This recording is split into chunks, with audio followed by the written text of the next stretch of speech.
여호와께서 그에게 대답하시되 그를 쫓아가라. 내가 반드시 따라잡고 도로 찾으리라. 아멘. 팬데믹 이후의 교회를 예상하는 기사들마다 빠뜨리지 않는 지점이 있습니다. 팬데믹이 끝나도 온라인 온리 크리스찬이 남아 있을 거라는 점입니다. 설문조사를 하면 팬데믹이 끝나면 다시 현장 예배 나가겠느냐 하는 질문에 설문조사마다 조금 다릅니다만 10여 %에서 20여 %, 거의 한 30% 가까이가 나는 팬데믹이 끝나도 계속 온라인으로만 예배를 드리겠다, 그렇게 답한다는 것이죠. 그래서 소위 온라인 온리 크리스찬이 출현할 거라는 예상입니다. 팬데믹은 우리 삶의 모든 기본 패턴을, 수십 년 동안 유지해왔던 패턴을 뒤흔들어 놓았죠. 신앙생활도 예외가 아닙니다. 강제로 우리를 온라인 예배로 밀어넣어서 원하지 않더라도 누구나 온라인으로 예배를 드릴 수밖에 없었던 기간이 한참이 지속되었죠. 처음에는 이게 예배인가, 이렇게 해서 예배를 참 드릴 수 있겠는가 의구심을 품던 이들도 시간이 지나 보니까 온라인도 좋은 점이 있구나 또 깨닫더라는 거예요. 일단 샤워하고 옷 갈아입고 막 머리, 얼굴 이런 치장하는 데 시간이 많이 세이브가 되고, 또 차 몰고 멀리는 30분, 우리 교회도 40분, 1시간씩 거리에서 오시는 분들이 계시거든요. 그 긴 시간 운전하고 가스비 아끼고, 또 오클랜드는 그런 고민은 없습니다만 팔팍에 오시는 분들은 그 주변에 파킹랏 찾느라고, 파킹 자리 찾느라고 차로 빙글빙글 도는 것도 보통 일이 아니고, 어떤 분들은 그러다가 짜증이 나서 그냥 가버리는 분들도 계셨고, 아무튼 이런 많은 불편이 줄고, 또 목사 얼굴도 또렷하게 보이고, 요즘은 시스템이 좋아져서 목소리도 잘 들리고, 헌금도 온라인으로 다 되고, 또 무엇보다 좋은 게 예배 시간이 좀 플렉서블해진 거예요. 오전에 바쁘면 오후에 그냥 아무 때나 자기가 원하는 때 누르면 예배가 시작되니까 그것도 되고, 야, 이렇게 온라인으로만 신앙생활 하는 것도 괜찮겠는데 하는 생각을 할 법도 합니다. 그러나 과연 이 온라인 온리 신앙생활이 가능한 것이며 괜찮은 것이며 건강하고 추천할 만한 신앙 방식이라고 할 수 있을까요? 온라인 예배에는 무슨 문제가 있고, 또 온라인 예배만 드리는 삶은 괜찮은 것인지, 지금 팬데믹이 끝을 향해 가고 있다고 다들 전망하는 이 시점에서 우리가 한번 점검하고 확신을 갖고 넘어가지 않을 수 없습니다. 이 온라인 예배에 관한 바른 이해를 얻기 위해서 우리는 위기에 처한 두 남자를 살펴보려 합니다. 바로 오늘 본문에 등장하는 사울 왕과 다윗이 그 두 위기의 남자인데요. 본문은 기원전 천년경 가나안 북부의 이스라엘 평원, 성경에는 이스라엘 골짜기라고도 나오는데요. 이 곡창지대를 뺏기 위한 두 세력의 충돌을 다룹니다. 그 두 세력은 해안에서 자리 잡고 있는 블레셋과 산지에 거주하는 이스라엘이죠. 이스라엘을 이끄는 사람이 사울 왕입니다. 지금 보시는 이 이스라엘 평원 오른쪽 위에 저기 산이 전투가 벌어질 길보아 산입니다. 여기 진치고 평지에 진을 친 블레셋 군대를 보는 사울 왕의 마음이 무척 괴롭고 힘들었습니다. 당시 이스라엘이 볼 때 블레셋은 최첨단 군대예요. 그냥 곡괭이, 몽둥이, 삽 이런 그냥 농사 도구 들고 나온 농부로 구성된 이스라엘 군대와 달리 블레셋 군대는 철제 무기를 가졌습니다. 당시 철기 문명이 막 근동에 퍼져갈 때 먼저 철기 문화를 습득한 이들이 블레셋이었어요. 게다가 평지에 사는 이들이었기 때문에 철병거가 있습니다. 산지에서는 병거 자체가 운영이 안 되죠. 이스라엘에는 없는 병거를 블레셋이 가졌는데, 이건 요즘 말로 하자면 탱크와 전차, 기관총을 가진 부대와 딱총, 소총 들고 나간 부대의 싸움이나 마찬가지예요. 그러니 사울은 블레셋 군대를 보고 겁에 질리지 않을 수 없었던 거죠. 사울의 위기와 비슷한 시기에 다윗도 큰 위기를 만납니다. 이맘때 다윗은 사울의 살해 위협을 피해 블레셋으로 망명해 피신해 살아가던 중입니다. 블레셋 장군의 호의로 시글락이란 조그만 마을을 얻어서 부하들과 그 가족들과 함께 살아가는데, 중간에 긴 스토리는 건너뛰고요.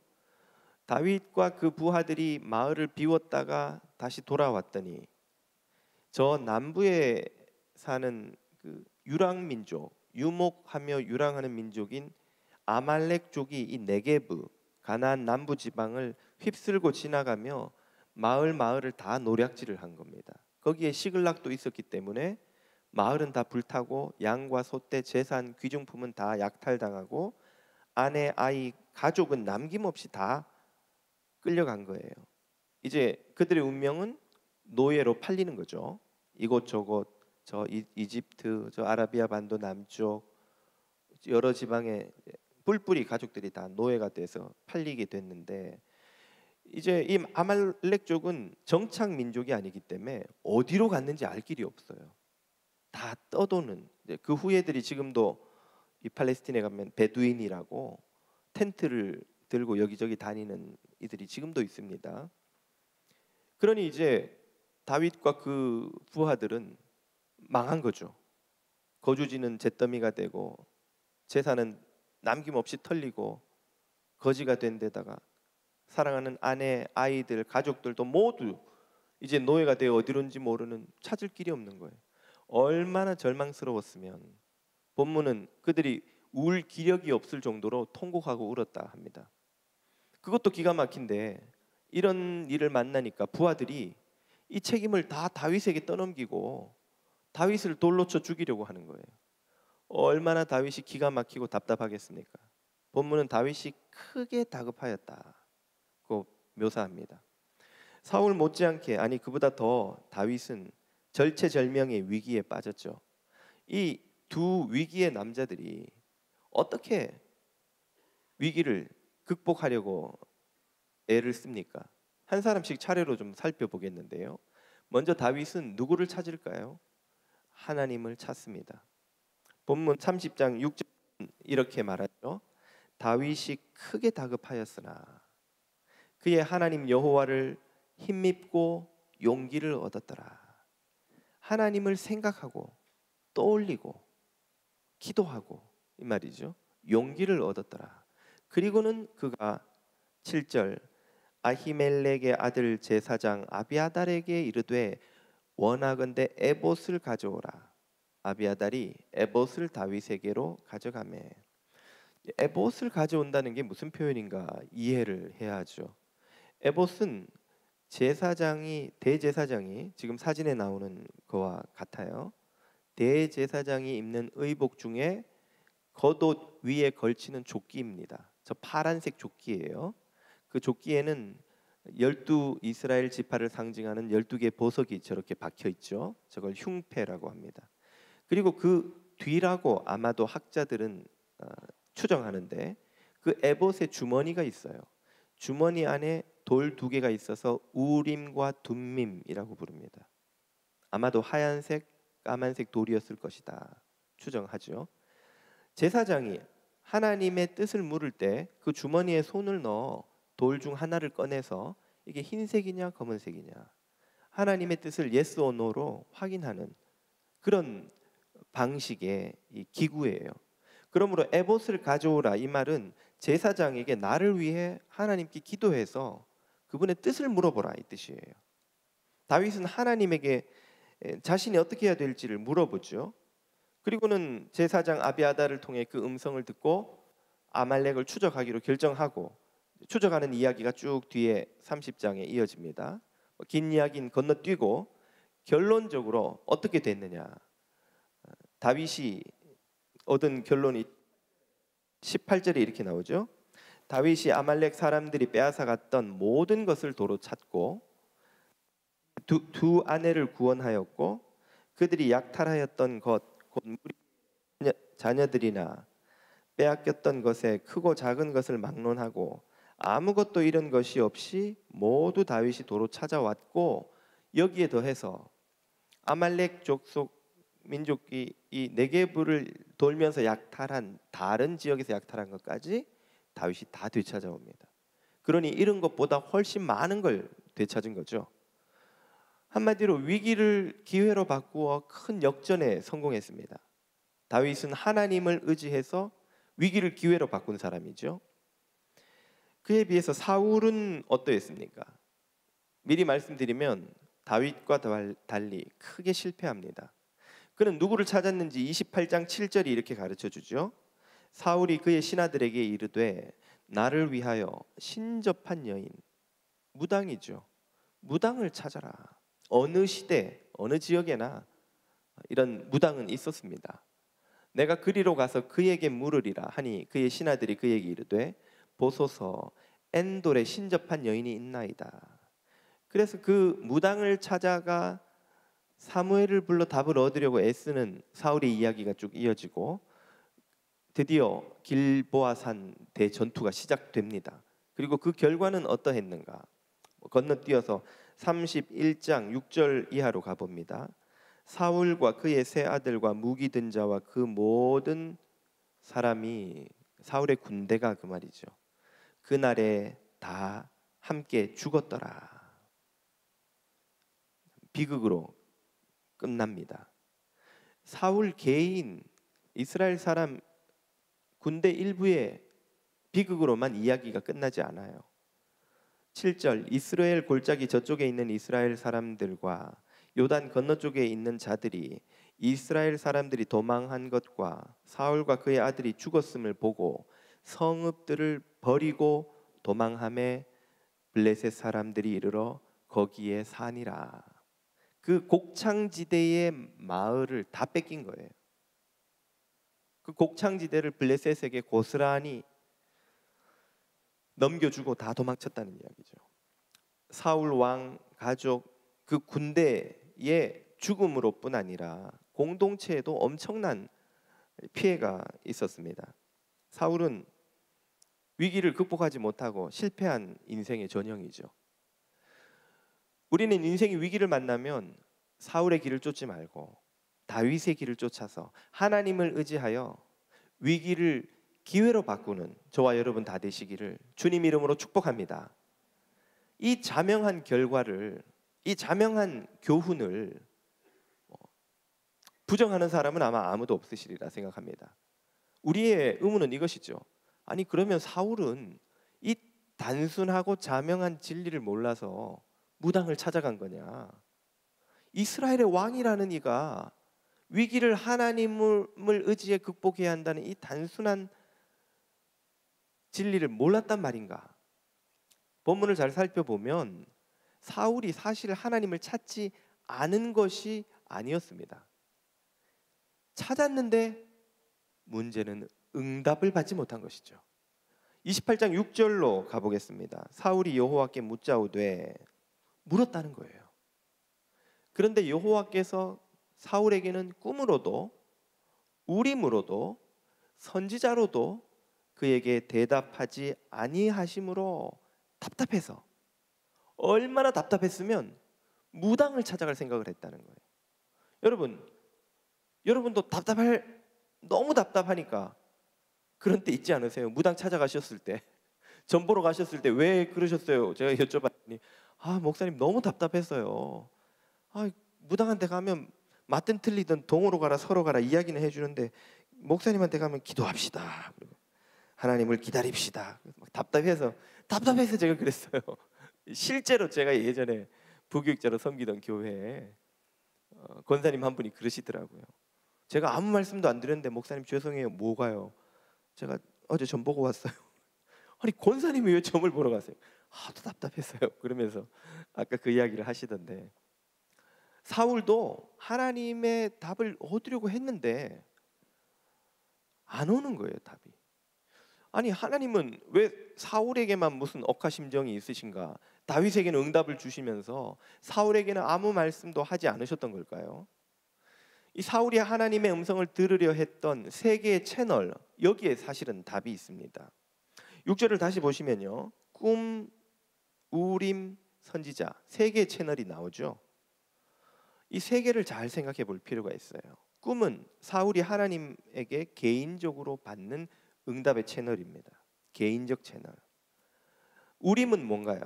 괄호 안에 제가 넣어놨습니다만 앞에서도 설명드렸듯이 우림은 제사장이 하나님의 뜻을 묻기 위해 쓰는 도구예요. 그러므로 우림으로 물었다는 말은 제사장에게 물었다는 이야기죠. 그리고 선지자는 제사장과 달리 비제도화된 채널입니다. 제사장은 제도권 채널이에요. 정확히는 신분상 레위 족속이면서 아론의 후손이면서 이 시대에는 사무엘을 키웠던 엘리의 계보의 후손들이 임명을 받아서 제사장이 된 후에 항상 성막에서 제사 업무를 감당하며 왕과 백성들을 위해 기도하고 하나님의 뜻을 전하는 역할을 했어요.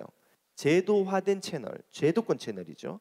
그에 비해서 선지자는 자격 있는 사람이 따로 없습니다. 항상 하는 업무가 따로 없어요. 그냥 성령께서 그때그때 필요하시면 농부도 부르고 어부도 부르고 학자도 부르고 그때그때 성령을 부으셔서 사람을 불러서 하나님의 메신저로 쓰고 임무가 끝나면 또 그냥 돌려보내요. 그게 선지자입니다. 비제도화된 채널이죠. 지금 사울은 세 개 채널을 다 의지했다는 거예요. 개인적 채널도 쓰고 제도화된 채널도 쓰고 비제도권 채널도 쓰고 그랬는데도 응답이 없었다는 말이에요. 이 중에서 첫 번째와 세 번째는 사울이 어떻게 할 수가 없는 거잖아요. 꿈을 내가 꾸고 싶다고 꿀 수 있는 것도 아니고 기다릴 수밖에 없고, 선지자를 내가 부른다고 누가 되는 것도 아니고 하나님이 보내주셔야만 되지만, 문제는 두 번째입니다. 제사장은 항상 성막에 머무르며 그 업무를 해야 되는 사람이에요. 그 사람을 통해 하나님의 뜻을 물었는데도 답을 못 얻었다는 거예요. 본문엔 자세히 나오지 않지만 제사장이 옆에 있었나? 혹은 있었는데도 답을 못 준 건가? 둘 중에 하나일 텐데, 그 이유가 사무엘상에 이미 나와 있습니다. 왜 사울은 곁에 항상 있는 제사장을 통해 하나님의 음성을 듣지 못했는가? 21장으로 좀 미리 이제 앞서 거슬러 가보면 다윗이 사울을 피해 도망치는 이야기가 나오죠. 하도 다급해서 아무것도 없이 나왔다가 근처에 있는 놉이라는 마을에 들러서, 거기는 제사장들이 모여 사는 마을입니다. 성막이 그맘때에 실로를 떠나서 이 놉으로 옮겨졌을 거라고 학자들은 보고 있어요. 그 성막을 중심으로 제사장 무리가 가족들과 함께 머무르고 있는 마을 놉에 들러서 그 리더인 아히멜렉으로부터 음식을 얻어먹고 기운을 차리고 또 도망을 칩니다. 이 사실을 들은 사울이 진노한 나머지 그 제사장 무리를 다 잡아서 죽이려고 하죠. 그 정황이 22장 17절 이하에 이렇게 나와요. 사울 왕이 좌우의 호위병에게 이르되 돌아가서 여호와의 제사장들을 죽이라. 그들도 다윗과 합력하였고 또 그들이 다윗이 도망한 것을 알고도 내게 알리지 아니하였음이니라 하나. 왕의 신하들, 호위병들이겠죠. 그들이 제사장들 죽이기를 싫어한지라. 왜 싫어했겠어요? 여호와가 두려웠던 거예요. 여호와의 제사장을 죽였다가 어떤 일을 당할지 모르니까 두려웠던 것이죠.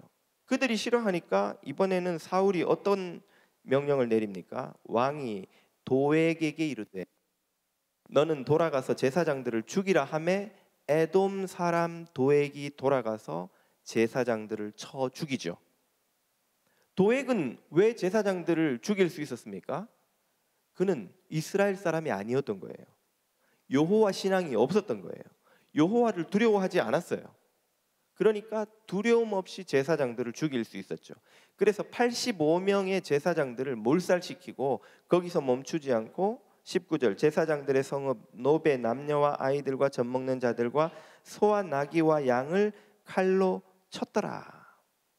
그래서 그 당시에 제사장으로 일하던 모든 제도화된 채널 제사장들이 몰살된 거예요. 이 학살에서 유일하게 구사일생으로 살아남아 목숨을 건지고 도망쳐서 다윗에게로 피신한 아히멜렉의 한 명 남은 아들이 다윗이 아말렉을 쫓아갈 때 에봇으로 다윗을 위해 하나님의 뜻을 물었던 바로 그 아비아달 제사장이에요. 이스라엘 전역에 한 명 살아남은 제사장이 다윗 곁에 가 있는 거예요. 그럼 사울 곁에는 누가 있습니까? 제사장이 단 한 명도 없는 거예요. 묻고 싶어도 제사장이 없는 거예요.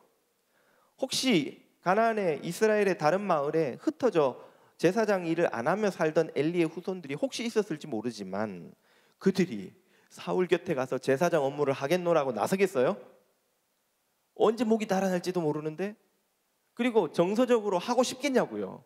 자기 가족, 친척, 삼촌, 형님 다 몰살시킨 사울을 위해서.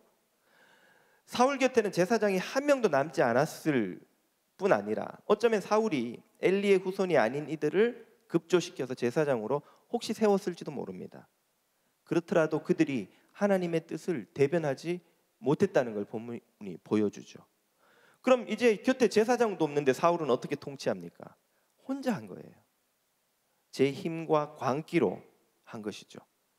그게 자기 권력이 유지되고 평안할 때는 별 문제가 없었는데 앞서 본 것과 같이 블레셋과 같은 위협을 만났을 때, 위기를 만나 다급할 때 사울은 대응할 힘이 없는 것이죠. 제사장을 통해 하나님의 음성을 들을 수 있는 길이 막혀버린 거예요. 제사장을 다 죽이고 제도화된 채널을 막아버리니까 비제도화됐던 채널, 선지자나 개인적인 채널, 꿈도 다 막혀버리더라는 거예요. 하나님께서 어느 쪽으로도 사울에게 대답하지 않으시더라는 거예요. 사울과 하나님의 관계가 완전히 단절되어 있다는 걸 보여주죠. 예수님도 제자들을 보내면서 내 종들을, 너희들을 영접하는 것은 곧 나를 영접하는 것이다 고 하셨는데, 여호와 하나님께서 당신이 세운 제사장들을 사울이 다 죽여버렸으니 그가 여호와 하나님을 어떻게 여기는지 그것으로 증명이 된 것이죠. 그러니 하나님이 그에게 선지자로 말씀하신 들, 개인적인 방식으로 말씀하신 들 그가 들을 리 없다는 것을 하나님은 아셨고, 그래서 사울은 하나님 없이 통치했던 거예요. 혼자 힘으로, 권력의 힘으로, 광기로 통치했던 거예요. 그러다가 위기를 만나서 그는 하나님의 도움을 전혀 얻지 못하고 완전히 고립된 사면초가의 상황을 맞고 말았던 것입니다.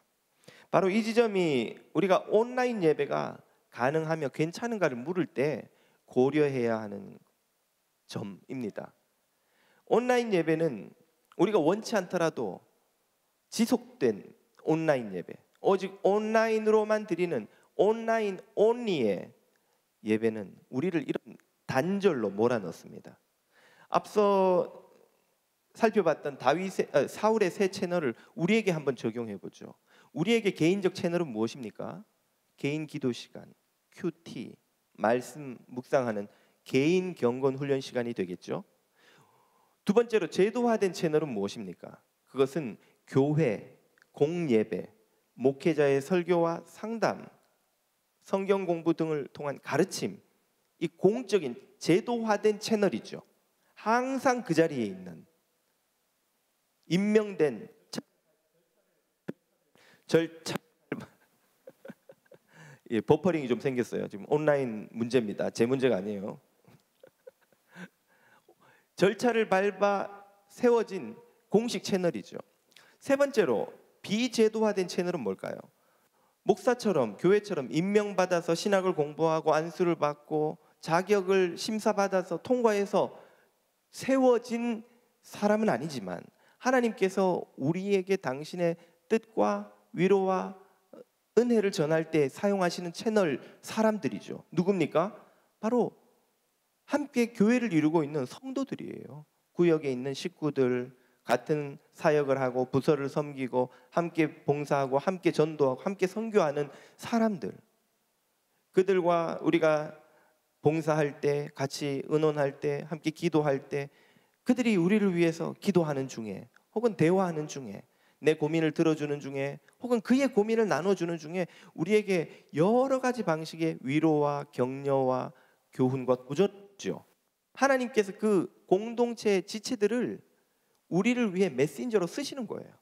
비제도화된 채널, 사울에게 있어 선지자와 같은 것이죠. 온라인 온리의 예배는 이 세 개 채널을 다 막아버립니다. 제일 먼저 비제도화 채널, 성도 간의 교제를 막아버려요.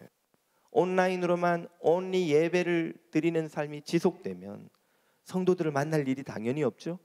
성도들과의 교제가 불가능하죠. 하나님이 그 선지자들을 통해 주시는 많은 은혜를 전혀 누릴 수 없지요. 여러분, 자녀를 양육해 보신 분들은 알지만 아이들이 학교 가서 공부하고 잘하는 데 필요한 정보를 주로 어디서 얻으세요? 학교에서 공식 레터가 물론 날아옵니다만 거기에 있는 정보만으로는 자녀를 절대 양육할 수가 없어요.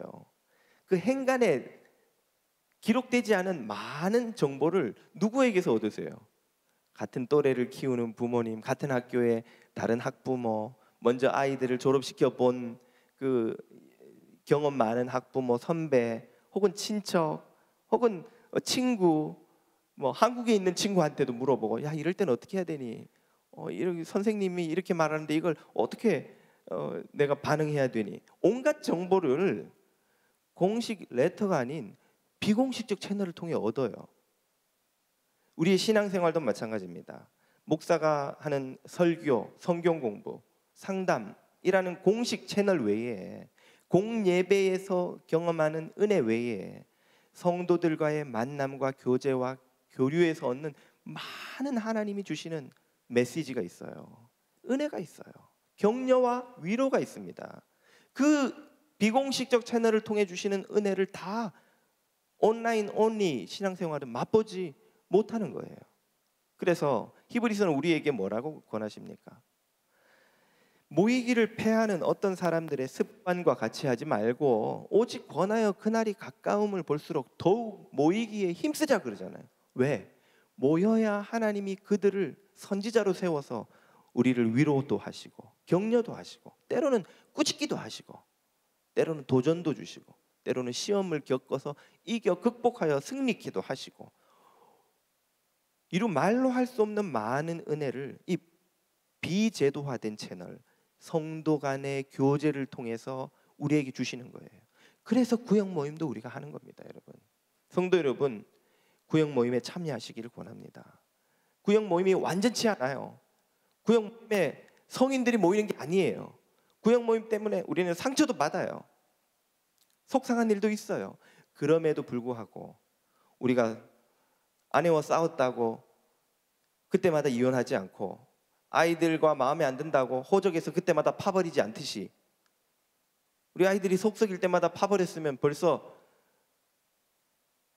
한 명도 없이 우리는 이 땅에서 외롭게 혼자만 살아야 되죠. 그래도 우리가 극복하고 같이 또 가정을 이루고 살아가듯이 구역도 마찬가지예요. 성도 간의 교제도 마찬가지입니다. 나는 교회 다니면서 아주 환멸을 느껴서 인간이라면 지긋지긋해. 그냥 예배만 딱 드리고 오는 그런 신앙생활이 좋겠어. 지긋지긋한 그 인간 중에 나도 포함되어 있다는 걸 여러분 아셔야 돼요. 우리도 지긋지긋한데 주님이 우리를 참아주시고, 형제 자매들이 우리를 참아주고, 교우들이 우리를 참아줬기 때문에 나도 여기까지 와 있는, 참아준 것에 은혜 살아가는 것이요, 또 다른 형제 자매를 참아주면서 그리스도의 형상으로 자라가는 거예요. 그러므로 성도 간의 교제는 얼마나 중요한 하나님의 복 주시는 채널인지 모릅니다. 온라인 온리 신앙생활은 두 번째로 공식적인 채널도 막아버려요. 우리가 1시간 동안 아이패드 보고 있으면 예배 드리고 설교도 듣고 뭐 요즘은 기기가 좋아져서 아주 똑똑하게 잘 보이고 잘 들리고 예배 잘 드렸다 생각하실지 모릅니다만 실상 2년의 팬데믹 기간 동안 우리가 온라인 예배를 드리면서 어떤 어려움을 겪었습니까? 여러분도 다 알다시피 11시 반 예배이면 11시 25분까지 딴 일 하다가 설거지 하다가 방일 하다가 여보 시간 됐어 빨리 와 28분 도착 아이패드 켜는데 와이파이 한데 왜 뭐가 문제야 와이파이 리부팅 해봐 연결하고 이 채널 맞아 이거 왜 목사가 안 나오고 여기 뭐 이상한 거 나와 이러다 보면 35분 40분 45분에 예배 화면이 뜨기도 하고 말이죠. 집중 그러면서 막 눈곱 떼고 막 파자마에 지금 입고 막 이러고 있다가 중간부터 지금 들어오니까 찝찝한데 이거 그러지 말고 우리 시간 있을 때 오후에 처음부터 다시 보자 그럴까? 오후 되면은 또 일주일 동안 못 봤던 넷플릭스 시즌 시작했어? 보면 중간에 또 못 끄잖아요. 넷플릭스는 8편 10편 막 한꺼번에 나오니까 가만있어 이거 끝나 저녁 먹고 보면 딱 되겠는데 예배 드리면 저녁 먹고 나면 막 피곤하지 애들 막 떠들고 왔다 갔다 하지 그러니까 여보 좀 물 좀 꺼 막 밥 핫대는 소리 나지 여보 내일 한가할 때 우리 집중해서 다시 하자 그러다가 이제 다음 주에 2주치를 몰아서 예배를 드리려고 하니까 이게 예배인가 싶고 그렇게 몰아놓다 보니까 1년치가 몰렸어 지금 숙제가 1년치가 지금 밀린 분도 있고 공식 채널인 예배도 온라인 온리 예배가 막을 가능성이 너무 큽니다. 여러분 예배는 1시간 동안 아이패드를 켜놨다고 예배가 아니에요. 예배는 그 예배를 준비할 때부터 여러분이 데이트를 약속을 했는데 데이트 시간에 나가보니까 자매가 샌들 신고 집에서 입던 체육복 입고 머리 막 산발이 돼가지고 막 눈곱 나오면서 막 대고 오빠 반가워 막 이러고 막 여기 보니까 자다가 나온 막 그 흘린 침 그거 닦지도 않은 거 그대로 있고 이러고 나왔어요. 여러분 그 자매랑 데이트하고 싶겠어요? 이 아가씨가 나를 얼마나 우습게 여겼으면 이렇게 무성의하게 나한테 데이트를 하겠다고 나오지? 데이트는 그녀를 그 오빠를 만나기 위해서 기다리는 순간부터 시작되는 거예요. 토요일 날 이번 주에 오빠 만나기로 했지. 그리고는 토요일 아침부터 새벽부터 일어나서 샤워하고 머리하고 화장하고 분장하고 나중엔 변장하고 그다음에 옷 갈아입고 막 뭐 입지 치마를 입을까 바지를 입을까 뭐가 어울릴까 높은 구두를 신어볼까 막 이러면서 그게 다 데이트인 거예요. 그 데이트의 하이라이트가 만났을 때 이루어지는 거죠. 이때까지 내가 만나기를 설렜던 오빠를 그녀를 만나는 시간 그리고 헤어진 후에 또 리뷰하는 시간이 데이트예요. 내가 아까 그 말인데 막 이 자매가 막 깔깔대고 웃었어. 얘가 유머 센스가 살아있나 봐. 이 자매가 나랑 맞나? 영화 보면서 아까 팝콘 만지다 손이 슬쩍 스쳤는데 아무 반응이 없어요. 이 자매가 좋단 말이야 싫단 말이야 온갖 생각을 다 하면서 그날 밤을 보내죠. 이게 이 전체 시간이 다 데이트예요. 그런 경험이 너무 오래돼서 여러분 막 가물가물하시죠. 그런 시절이 나한테도 있었나 막 그러실 텐데 그게 다 데이트인 거지. 그 만나는 1시간 2시간이 데이트가 아닌 것처럼 예배는 예배를 드리러 준비하는 시간부터 시작되는 거예요. 일찍 일어나 샤워하고 제 시간에 도착하려면 몇 시에 출발해야겠고 그러려면 옷은 어떻게 언제 샤워하고 언제 옷 갈아입고 아이들 준비시키고 깨끗하게 하고 헌금은 어떻게 드리고 오늘은 어떤 말씀을 듣고 어떤 찬양을 드리고 어떻게 예배 드릴까 기대하면서 가는 그 운전하며 가는 그 시간이 다 예배예요. 그리고 하나님을 만났을 때 그 예배가 꽃피우고 예배를 마치고 나오면서 또 리뷰하는 게 또 예배죠. 오늘 말씀에 내가 이런 도전을 받았는데 당신은 어땠어? 오늘 찬양의 그 두 번째 찬양이 내 마음을 막 흔들더라 여보. 오늘 마치고 나오면서 그 김 집사님하고 만났는데 집사님이 지난번에 수술한 후에 이렇게 좋아졌다는 소식 듣고 내 마음이 너무 좋았어요 여보. 그 성도 간에 나누는 교제를 다 리뷰하는 시간까지가 다 예배인 거예요. 예배는 하나님은 영이시니 예배하는 자가 신령과 진정으로 예배할지니라. 온 마음과 뜻을 다하여 예배할지니라. 고 하신 그 마음으로 드리는 게 예배예요. 그런 예배를 드리기 위해서 준비하고 예배 참여하고 또 그 예배를 받은 은혜를 간직하고 나누는 것까지를 다 포함하는 것인데, 우리가 온라인 온리 예배를 드리다 보면 마음 의도는 그런 것이 아니지만 연약한 인간인지라 게을러지고 나태해지고 무심해지고 아무도 안 보는 거예요. 예배 시간은 졸다가 목사랑 눈이 마주치면 미안해서라도 여보 좀, 집사님 온 교회가 당신 다 알더라. 집에서 내가 잠도 안 재우는 줄 알고. 옆에 깨워주는 사람이라도 있는데 온라인 온리 예배에선 아무도 받아하지도 않아요. 소파는 너무 나를 사랑해줘. 막 나를 막 빨아들여요. 막 쏙 들어가서 영원 속으로 잠겼다가 현실로 돌아오면 어느새 축도 끝나고 있고. 원치 않지만 우리의 온라인 온리 서비스가 그렇게 될 수 있다는 걸 우리는 다 알고 있죠. 자연스럽게 세 번째 채널인 개인 경건의 시간도 건조해집니다. 여러분, 사울이 제사장들을 다 죽였더니 하나님이 선지자도 막으시고 꿈도 주지 않으셨다는 사실을 기억하십시오. 제도화된 채널을 통해 하나님을 만나는 데 관심이 없는 사람에게 개인적 채널을 통해 하나님이 깊이 충만한 은혜로 만나주시는 일이 가능할까요? 비제도화된 채널을 통해 충만히 만나주시는 일이 가능할까요? 그런 일은 일어나지 않습니다. 한마디로 온라인 온리 예배는 우리가 교회와 단절된 채 하나님과만 깊은 관계를 맺겠다고 마음먹는 것과 같은 겁니다. 그런 일은 일어나지 않아요. 하나님이 만든 하나님이 버퍼링이 다시 또 하나님이 세우신 교회와 사역자들을 다 막아버리고 내가 개인적으로 하나님과 직통으로 은혜를 받겠다, 하나님의 돌봄을 누리겠다, 그런 일은 일어나지 않습니다. 제도화된 채널을 기뻐하는 사람에게 하나님은 비제도화된 채널도 개인적인 채널도 풍성하게 더 부어주시는 겁니다. 교회를 통하지 않고 교회를 사랑하지 않고 성도의 교제와 교회를 통해 주시는 은혜를 누리지 않고 하나님을 경험할 수 없습니다. 그래서 에베소서 1장은 주님과 교회와 성도와 세상의 관계를 이렇게 묘사합니다.